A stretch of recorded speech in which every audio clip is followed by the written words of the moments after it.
Argop TV presenta. Soy pintor, escultor y soy de la UNAM, egresado de la Escuela de Artes, en la licenciatura de Artes Visuales. Pues este es básicamente mi marco categorial de lo que les quiero hablar, y casi empezando al revés, empezando por el final y las conclusiones. Voy a hablar de arte, sujeto histórico y la matriz colonial del poder. El arte lo voy a asumir como una aportación epistémica, ¿no? Ya no como objeto, ya no como belleza, va a ser una aportación epistémica. Algo tiene que decir el arte de la realidad. Y tiene sus quíuboles. Dos de sus quíuboles es: el arte se hace y se piensa desde el discurso imperial, siempre. Esta acepción de arte, ahorita vamos a ir viendo eso, lo voy a desarrollar. Y luego, el arte, ¿qué es lo que hace? ¿Cuál es su función? Coloca en el centro al sujeto histórico y su sensibilidad. La filosofía y el arte, por función, tienen eso. Misteriosamente se paga en Europa muchísimo a los filósofos que son rectores. Acá en América Latina, pues no. Básicamente no se les paga. No hay trabajo para filósofos, no hay trabajo para artistas. ¿Qué quiere decir eso? Vamos llegando a la última parte. Bueno, el sujeto histórico, ¿a qué me estoy refiriendo? El sujeto histórico es el sujeto dominante. Es indispensable contar con poder y debe ser, de preferencia, nativo del imperio. Ahí hay mucha más literatura y hay gente que agregaría: tiene que ser hombre, tiene que ser macho, etcétera, etcétera, ¿no? Blanco, por supuesto, y demás. Y bueno, ahí llegamos a la última parte de este marco categorial, la matriz colonial del poder. Esa frasecita, pues la vienen trabajando los descolonialistas, entre ellos Walter Mignolo, Dussel, Quijano, etcétera, etcétera, ¿no? Son un montón. La matriz colonial del poder, dicen ellos, es como si fuera el absoluto creado. El absoluto creado desde el poder, por supuesto. Estamos hablando de que es una episteme, una forma de entender el mundo, de entendernos y de entendernos en el mundo. Me gusta mucho Mignolo, que dice en una de sus entrevistas, dice: es invisible, pero lo llena todo. Es como si le preguntaras a un pez: ¿qué es el mar? Es todo. Y bueno, ahorita vamos a ver por qué. Por favor, la siguiente. Entonces, esta es mi presentación, arte y laicismo. Agarré a Holbein, por supuesto, porque ahí empieza todo, ¿no? Empieza todo el relajo. Heidegger dice: somos sujetos patéticos porque sabemos que vamos a morir. Entonces tenemos de dos: lamentarnos cada instante de nuestra vida, o asumir que cada instante de nuestra vida es maravilloso, único e invaluable. Entonces ahí, pongamos la siguiente, por favor. Ok, entonces llegamos al principio de la historia moderna. Colón descubre un continente, en realidad lo confunde, y Descartes descubre que piensa, ¿no? Estas dos circunstancias están íntimamente relacionadas, porque, como sabemos, todo el trabajo, todos los metales, todos los productos multiplican, no me acuerdo si 17 o 27 veces, pero multiplican por mucho la capacidad productiva que tenía Europa en ese entonces. Sabemos que es falsa la frase de que España descubre América, porque ni existía España ni existía América, ¿no? España era el reino de Castilla con Aragón y otros pedacitos por ahí, y aquí pues era el imperio inca y el imperio náhuatl. De esos imperios de acá se saca todo el oro y la plata, bueno, lo que encontraron, se saca oro y plata y se lo llevan. En ese proceso, entre que llega a España, entre que se lo robaron los ingleses, entre que luego le compraron, se lo vendieron a los chinos, entonces China e Inglaterra se quedan con el oro, y pues España se queda con la cruda de la fiesta nada más, ¿no? Por favor, la siguiente. Entonces, ¿cómo se vincula el descubrimiento de América y el pensamiento de Descartes? Porque esta financiación masiva lo que hace es financiar un sujeto histórico, que por supuesto ya no es la Iglesia. Habían pasado 13 siglos de espera por la voluntad de Dios, esperando a Godot. Y entonces Descartes dice, oigan, pero pues vamos a dudar, ¿no? Ahora los que tienen el billullo y los que mueven las cosas, pues somos nosotros, los burgueses. Y entonces ponen el centro al nuevo sujeto histórico, y reitero, el sujeto histórico es el sujeto de poder, que va a ser el burgués. Sí, por favor, la siguiente. Hay un libro muy bonito que se llama El lado oscuro del Renacimiento. Por supuesto, no existe este desarrollo cultural si no hay un financiamiento tal que pueda permitir una tranquilidad, una producción, un sentarse a pensar, como lo hizo Descartes, bajo la corona, y por supuesto financiar a los artistas para que creen. ¿Qué van a crear los artistas? Pues la nueva identidad del nuevo sujeto histórico. Entonces, la matriz colonial del poder es mi primera vez a nivel humano. Es la primera vez que se establece un sistema mundo basado en la racialidad. Nunca antes había habido problemas porque fueran de diferentes razas. Es más, España era la periferia y los chidos, el imperio era el imperio árabe, que eran negros. Entonces, los feitos eran los blancos y los guapos eran los negros. Entonces, cuando se llega a América, bueno, se llega a este continente, se establece todo un nuevo orden incluso axiológico, humano, de clasificación humana, que tiene que ver absolutamente con la racialidad. Y la racialidad, como sabemos, justifica el exterminio, la explotación y demás. Hay anécdotas preciosas, invaluables, que dicen, está bien, los indios sí tienen alma, pero son paganos. Y en tanto no reciban a Cristo en su cuerpo, los puedes matar. Total, no pasa nada porque no tienes culpa. Bueno, y entonces todo ese oro y esa plata lo que hace es, por primera vez en la historia de la humanidad, capitalizar y monetarizar las relaciones internacionales. E internacionales ya estamos hablando de todos, por supuesto. Europa no tenía nada que venderle durante el medioevo a China, que era el imperio. Cuando tiene de pronto un montón de oro y plata, pues se la empieza a vender. Quien se queda con el oro y la plata es China, y luego se la regresa y empieza a subir China, ¿no? Bueno, este mapa es de un artista, ellos se hacen llamar artistas decoloniales, y es Pedro Lasch. Lo que hace es esta broma, ¿no? La confusión de Colón. ¿Qué pasó? ¿India? ¿No? Y bueno, esto lo ha puesto en infinidad de museos e infinidad de exposiciones. La siguiente, por favor. Bueno, y entonces, ¿qué es lo que pasa con esta superproducción? Dijera Marx, esta acumulación de plusvalor. Lo que hace es que Europa, pues, funda una calle que se llama Moneda, en donde va a pasar todo el oro del Cerro Rico de Potosí de Bolivia y del oro de Zacatecas, lo va a pasar por aquí, se van a acuñar las monedas y de aquí se embarcan a Europa. En esa calle estaba, y al fondo, estudié yo, y al fondo era la casa, como todos sabemos, fue la primer casa de artes en América Latina, y tenía, por supuesto, el objetivo de llenar de cultura a esos indios cultos, salvajes, etcétera, etcétera, y que aprendieran a copiar el cuerpo humano para que pudieran copiar bonito a los santos de la iglesia. Esa era la vocación de la Academia de San Carlos, claro, en aquellos años, ¿no?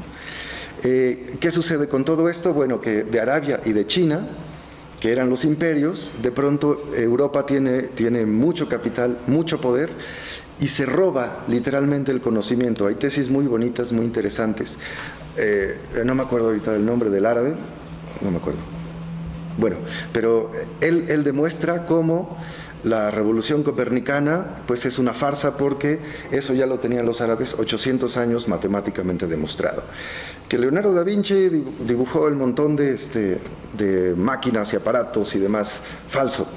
Ya lo tenían los chinos, había comercio con los chinos, y los chinos les habían vendido ya unos libros impresos, es decir, ellos ya tenían la imprenta cuando apenas Gutenberg iba a nacer. Ya les llegó a Leonardo da Vinci un libro impreso, y él lo que hace es tomar de ahí para hacer modificaciones, ¿no? Entonces se roban todo ese conocimiento y establecen lo que va a llamar Mignolo la matriz colonial del poder, es decir, universalizan su historia. Nosotros en la escuela estudiamos pues que el desarrollo humano pasa por el montón de etapas hasta llegar al capitalismo, circunstancia que en México nunca pasó, nunca tuvimos feudalismo, nada de eso. Y eso lo podemos extender a todo. En lo que me toca, por supuesto, tenemos que la universalización del arte es la universalización de ese sujeto histórico. Es decir, tenemos como chidos a Wagner, a Bach, etc. Una pregunta en el radio, dado que un chico empezó a hacer música de banda utilizando piezas de Wagner y Bach, y la chica que presentaba las piezas decía, bueno, es que él podría ser un genio. ¿Qué hubiera pasado si Wagner y Bach hubieran nacido en Monterrey? Para mí la respuesta es obvia, hubiera acabado tocando banda, porque el sujeto histórico impuesto por la matriz colonial del poder solo puede surgir de donde el sujeto histórico está hablando. Es el posicionamiento central. Es decir, ahora la pregunta, ¿qué es el arte? Pues es el discurso que impone el sujeto histórico. ¿Y de qué habla ese arte? Pues de él. Los demás, pues ahí si quieren vengan, legitímense en Europa y luego ya les regresamos a Diego Rivera para que ya está chido, ya está curtido, ya sabe, entonces ya puede hacer. Listo, por favor, la siguiente. Lo que hacen es presumirse que si ya leyeron a fulano de tal, a Mengano, y entre todos ellos está, por supuesto, peleado Comte. Comte establece el positivismo, que es la filosofía de las cosas como están. No vamos a cuestionarlas, vamos a pensar cómo están, nada más a pensarlas. Y bueno, eso deviene en cómo es contada la historia. Hay una secuencia histórica que establece esta matriz colonial del poder. El siglo XVI, por supuesto, en la filosofía y en el arte está borrado, no se habla. ¿Qué pasó? Silencio. Empieza el siglo XVII, por supuesto, con el iluminismo.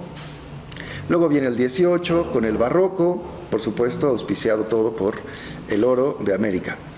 Y en el siglo XIX aparece la industria, y ese es el gran momento. Bueno, ¿le puedes dar a la siguiente y luego regresar?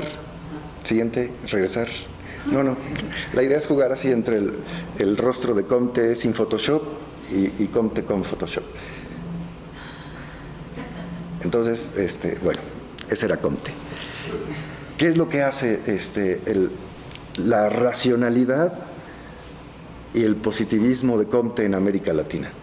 Pues lo que hace es instrumentalizar los conocimientos que se están produciendo en Europa y aplicarlos acá, ¿no? Y de pronto acá tenemos un Vasconcelos que va a crear toda una identidad mexicana basada en las ideas europeas, y así se va a ir siguiendo la historia. No me voy a desviar por ahí. Ahora sí, por favor, la que sigue de la que sigue.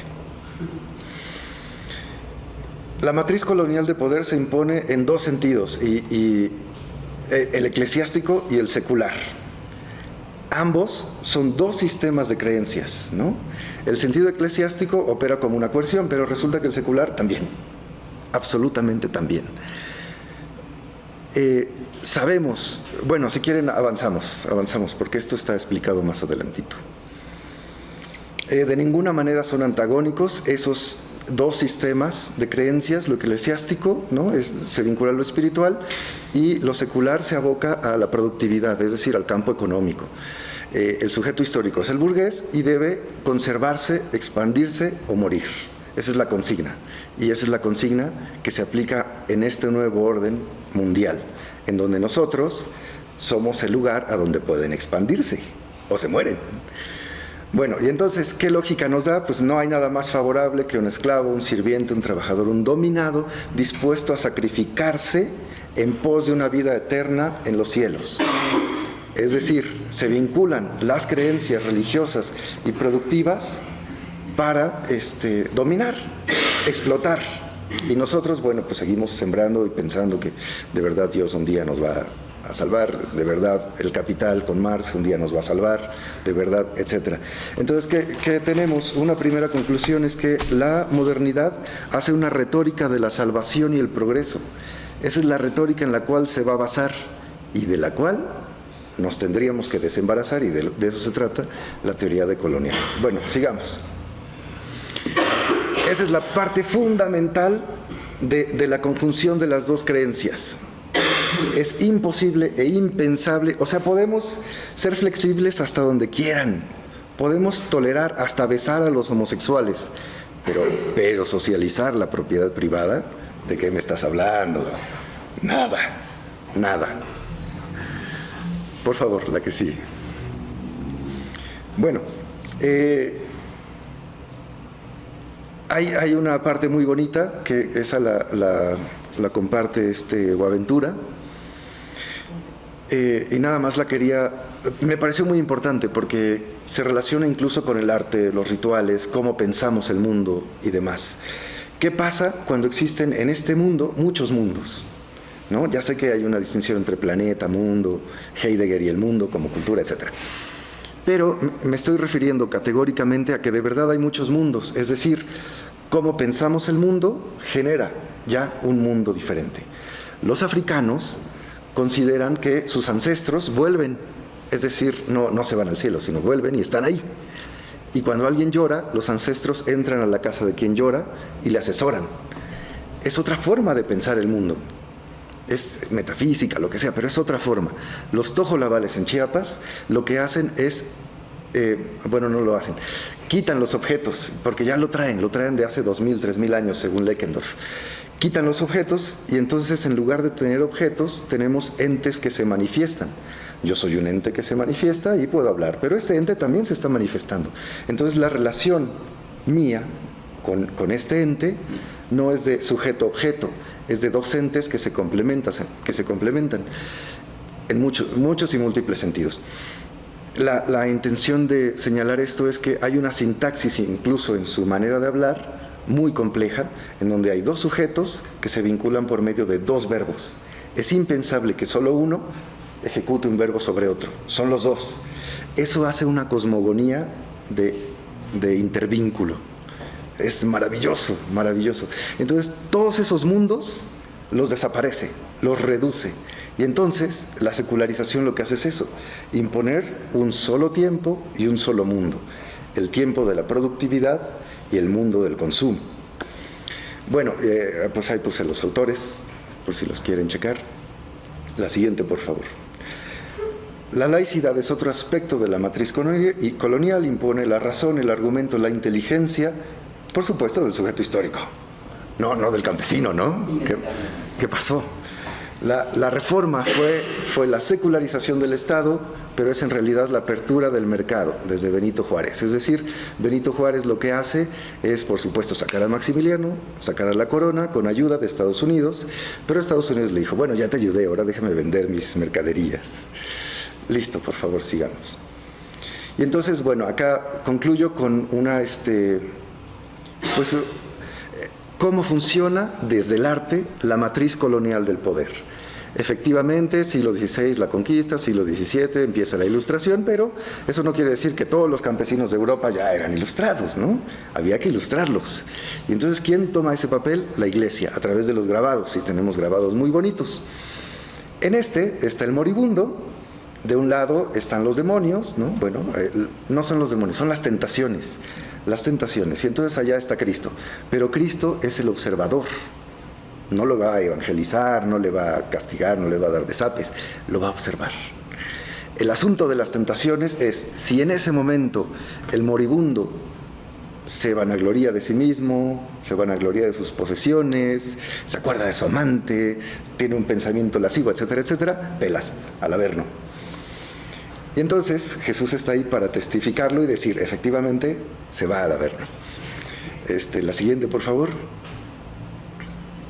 Igual, ¿no? Hay toda una construcción iconográfica, ahora ya no son los pecados, las tentaciones y demás, es la muerte, que es todo este discurso de Holbein. La muerte como tu destino inevitable. De todas las opciones que tienes para tomar en el mundo, todas acaban en la muerte. Pero está el ángel que dice, tranquis, ¿no? Hay un más allá, hay un cielo. En fin, y por supuesto, pues ahí están los demonios, ¿no? Esperando tentar. La siguiente, por favor. Entonces, estamos hablando de qué lógica con todo esto, la lógica del miedo, del susto, del arrepentimiento. No puse, pero en Notre Dame, por supuesto, están las gárgolas, ¿no? Y es toda una lógica de que el analfabeta, el campesino, entrara y dijera, de verdad, el Averno es horrible, voy a portarme bien, voy a hacer lo que el sacerdote me diga. Y entonces es la lógica del asustar al feligrés. Estos se llaman transi, fue una práctica que hubo en Europa, en algunas partecitas, y lo que hacía el monarca, emperador, alguien encumbrado, el cardenal en este caso, se mandaba a hacer una escultura de él mismo, pero ya seco, ya cadáver. Y va en la lógica de recuerda que eres polvo, ¿no? Y que Dios te está observando y que te tienes que arrepentir, etcétera, etcétera. La siguiente, por favor. Y bueno, por supuesto, esta que me parece la pieza maravillosa, se inaugura el sujeto mortal, se inaugura como pecador. En el momento en que él sale, Holbein le pone al lado la danza de la muerte, ¿no? Bueno, empieza la danza de la muerte ahí. Estos grabados en realidad no se llamaban la danza de la muerte, se llamaban algo así como los destinos. Recordarán que ponen un montón de personajes y a todos se los lleva la muerte. Entonces, bueno, este es el primer grabado de la serie, justamente donde empieza el papel de la muerte. Recordemos y regresemos a esta idea del sistema de creencias, sea laico o sea secular. Tenemos presente un montón de ideas que constituyen esta matriz colonial del poder y la constituyen culturalmente. Tenemos la idea de la muerte, ¿no? La muerte siempre está presente. Pero tenemos la idea del dinero. El dinero como creencia es mágico, es más poderoso que Dios. Salimos de 13 siglos de dominación eclesiástica, con una episteme eclesiástica, para meternos en una episteme de consumo. Vales lo que produces, vales lo que compras, vales, etcétera, etcétera, etcétera. Eso se deriva en toda una lógica, lo analizan muy bonito, entre ellos Mignolo. Dice, ¿por qué en América Latina no hay trabajo para los filósofos? ¿Por qué no hay trabajo para los artistas? ¿Por qué se tienen que ir a otro lado para validarse? Porque el arte y la filosofía ponen en el centro al sujeto histórico. ¿Qué pasa si México pone en su centro a su sujeto histórico? Ya no consumiríamos ni de Estados Unidos ni de muchos lados. El Telecán se vendría abajo, el TLC, bla, bla, bla. Produciríamos tal vez nuestros carros, etcétera, ¿no? Estoy hablando, por supuesto, a nivel hipotético. La siguiente, por favor. Bueno, y esta es una maravilla. Este cuadro, bueno, todo el mundo lo conoce, es de Van Eyck, etcétera, etcétera, ¿no? Los holandeses que se especializaron en embarrar pintura con aceite. Genera toda una discursividad que se propaga a todo Occidente, y es la discursividad de la iconografía eclesiástica. El perro simboliza la fidelidad. La única vela en el candelabro simboliza la luz que, como dice la Biblia, algo así como Cristo es la luz, la verdad y la vida. Nadie viene al Padre, etcétera, etcétera. Esa es la luz. En fin, todo está cargado de símbolos y de una iconografía cristiana. Hay algo que es muy bonito: la mujer no está embarazada en realidad y no se van a casar porque ya la embarazó, sino es así el vestido. Y es virgen porque el acto, sí, bueno, además de la indumentaria, el acto del casamiento en aquella época bastaba con abrazar la mano. Ese era el ritual del casamiento. No sé si había o no anillo, pero el asunto era ese. De ahí viene la frase pedir la mano de la novia. El acto de que el hombre abrazara la mano de la mujer simbolizaba dos cosas: que ella era virgen y que se iban a casar, ¿no? Y bueno, todo está lleno así de elementos cristianos, católicos, evangélicos, etc. Pasemos por favor a la siguiente. Esta es maravillosa. Yo preguntaría, ¿qué vemos aquí? Yo veo una obra de arte o veo un montón de gente emancipada culturalmente que no responde a los cánones impuestos de un arte cultural europeo y que no se va a tomar una selfie para decir, fui a Europa y estuve al lado de la obra más falsificada del planeta. Sigue a la siguiente, por favor. Veamos la importancia de esa obra culturalmente. Es la obra que tiene el marco más grande y pesado del planeta. Y es la obra que fundamenta el Louvre. En fin, es muy bonita la historia de esa obra. Se la robaron y imaginemos que sacaron un montón de fotocopias. Se busca, todo mundo la conoció. Cuando apareció, si es que de verdad apareció, dijeron, ah, claro, es la Mona Lisa. Ya todo el mundo la conocía y fue absolutamente famosa desde entonces. Entre que sí es, entre que no es, no sé. Cuando tuve la oportunidad de estar en Barcelona haciendo la estancia de investigación, pues me fui de escapada a Londres y resulta que en Londres hay una pieza de Leonardo da Vinci que se llama La Virgen de las Rocas, misma que también está en el Louvre. No sé cómo le hicieron para llevársela tan rápido en lo que yo llegaba de allá y regresaba. Es decir, como aquí sabrán, el Museo de Antropología es como 70% falso y lo demás es recreación. Sí, y lo demás a lo mejor es chino.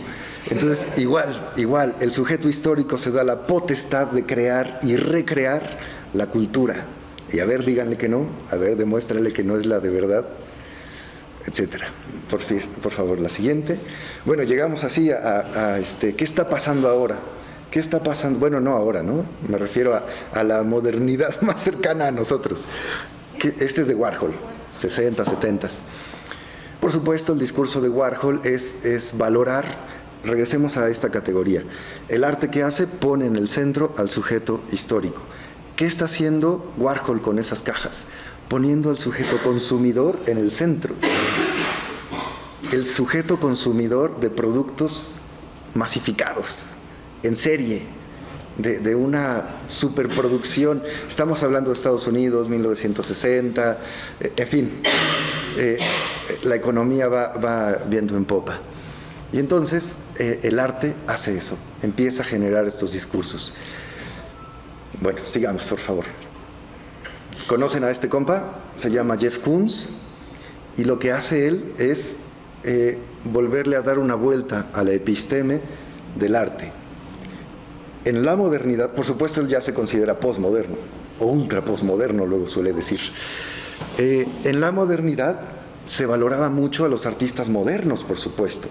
En esto englobamos a los impresionistas, en fin, ¿no? Picasso, las vanguardias, demás. Pero, ¿qué sucede? Dice, esta nueva generación de ricos ya está aburrido de eso.